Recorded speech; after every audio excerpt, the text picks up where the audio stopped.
হুজুর মানুষ। আমি যখন সুযোগ পেয়েছি সৌদি আরবে, সেখানকার ইসলামিক অ্যাফেয়ার্স মন্ত্রণালয়ের অধীনে বাংলাদেশি প্রবাসী যারা আছেন তাদের দাম্মামের একটা অঞ্চলে তাদের প্রিচার হিসাবে, তাদের ধর্মীয় টিচার হিসাবে, দায়ী হিসাবে যখন আমি সুযোগ পেয়েছি, সেখানে যেহেতু সরকার অনুমোদিত প্রতিষ্ঠান, সরকার নিয়ন্ত্রিত প্রতিষ্ঠান, সরকারের প্রতিষ্ঠানের মতোই সকল সুযোগ সুবিধা যেখানে আছে, আর অফিসিয়াল হুজুর যেহেতু সেখানে আমি একা, বাংলাদেশের মতো তো যে কেউ যে কোনো জায়গায় ওয়াজ করতে পারে, এখন তো সেরকম না। যারা সরকারি অনুমোদিত তাদের বাইরে কেউ ওয়াজ করতে পারে না। অতএব আমার যে ওয়েস্ট দাম্মাম পুরো এলাকার দায়িত্বে আমি ছিলাম, এই এলাকাতে যত মসজিদ আছে, যত হাজার হাজার লাখো বাংলাদেশি আছে, সেখানে অফিসিয়াল হুজুর একমাত্র আমি একা, আর কেউ ছিল না। তো যার কারণে সমস্ত বাংলাদেশিদের ভক্তি, ভালোবাসা, হাদিয়া, তোহফা সবকিছু আমার জন্য বরাদ্দ ছিল, কারণ হুজুর তো আর কেউ নেই, আমি একাই আছি। আমি যখন পিস টিভির প্রোগ্রামে দুবাইতে গেছিলাম, তখন ডক্টর খন্দকার আব্দুল্লাহ জাহাঙ্গীরের সাথে একান্ত সাক্ষাতে স্যারকে বললাম যে স্যার, এভাবে তো 10টা বছর কাটিয়ে দিলাম, চাইলে পুরো জীবন কাটিয়ে দিতে পারি, লাক্সারিয়াস লাইফ লিড করতে পারি, সরকারি গাড়ি বাড়ি সবকিছু আছে, কোনো অভাবনা নেই, তো কি করা উচিত আমার?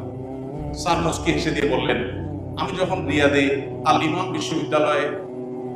বিশ্ববিদ্যালয়ের ইতিহাসে রেকর্ড সংখ্যক নাম্বার পেয়ে পাশ করলাম, তখন বর্তমান সৌদি বাদশাহ সালমানের, তখন তিনি ছিলেন রিয়াদের বোধহয় গভর্নর, তখন তিনি বললেন যে তখন তার হাতে আমি গোল্ড মেডেল পুরস্কার পাই এবং অনেক বেশি সম্ভাবনা পাই, তখন আমার সেখানে বিশ্ববিদ্যালয়ের শিক্ষকতার অফার আসে। স্যার বলেন যে আমি চিন্তা করলাম যে বিদেশে মাটিতে বিশ্ববিদ্যালয়ের শিক্ষক হিসেবে ভালোই কাটা দিতে পারতাম, সৌদি আরবের মাটি, উমরা করবো, হজ করবো, ভালোই। কিন্তু আমার কাছে মনে হলো না, আমার দেশের মানুষের প্রতি আমার দায়বদ্ধতা আছে, আমি দেশে ফিরে যাই। তো আমি ফিরেও আসলাম দেশে। স্যার বললেন অনেক লম্বা কথা, যে দেশে এসে অনেক কষ্ট করেছি, অনেক স্ট্রাগল করেছি, সংসার চালাতে অনেক কষ্ট হয়েছে। আপনাকে আমি বলবো যে আপনি 10 বছর ছিলেন এখানে, বিভিন্ন দেশের আলেমদের সাথে মিশেছেন, তাদের থেকে অনেক আইডিয়া পেয়েছেন, অনেক এক্সপিরিয়েন্স শেয়ার করার সুযোগ হয়েছে, অনেক বড় বড় পণ্ডিতদের সংস্রব পেয়েছেন, সান্নিধ্য পেয়েছেন। আমার মনে হয় আপনি অনেক কিছু শিখতে পেরেছেন। আমি বয়সে, ওনার মেয়ের বয়সী, বড় মেয়ের বয়সী হলো, স্যার তুমি করে না বলে আপনি বলতেন, শেখ বলতেন। আমি স্যারকে বললাম, স্যার তাহলে এখন কি করা উচিত? স্যার বলতেন যে আপনার দেশে ফেরত যাওয়া উচিত। আমি এসেই আমার মিসেসকে তখন সৌদিতে ফেরত গিয়ে বললাম যে স্যারের পরামর্শ দিচ্ছি, বললাম ঠিক আছে, আলহামদুলিল্লাহ, চলে আসলাম দেশে। এই কথাগুলো এই জন্য বলা, যারা শুধুমাত্র একটু ভালো থাকার জন্য, ভালো খাওয়ার জন্য, একটু চকচকা ফকফকা দেশে বসবাস করে দিনটা ভালোভাবে কাটাবার জন্য সে সমস্ত দেশে যাচ্ছেন, আমি তাদের প্রতি শ্রদ্ধা রেখে বলতে চাই, আমাদের প্রিয় স্বদেশে আপনাদের মূল্যায়ন করা হয় না। আমরা জানি দুর্নীতি এমন ভাবে আমাদেরকে গ্রাস করে ফেলেছে, আষ্টে পৃষ্ঠে বেঁধে ফেলেছে, যে যোগ্য মানুষদের মূল্যায়ন হয়। কিন্তু তাই বলে আমি হাল ছেড়ে চলে যাব, এটা আমার মনে হয় আমার বিবেক আমাকে সায় দেওয়া উচিত। আমাদের কষ্ট করে হলেও এই দেশটাকে এগিয়ে নেওয়ার জন্য চেষ্টা করা উচিত। আমার যে আসুন্নাহ ফাউন্ডেশন দেখেন, আপনারা সেবামূলক কাজ করার চেষ্টা করি, এটা আমি সৌদি থাকতেই করতাম। আমার রোজগার হয়েছে থেকে আমি করি, আমার কৈশোর থেকে আমি টুকটাক করে করার চেষ্টা করি।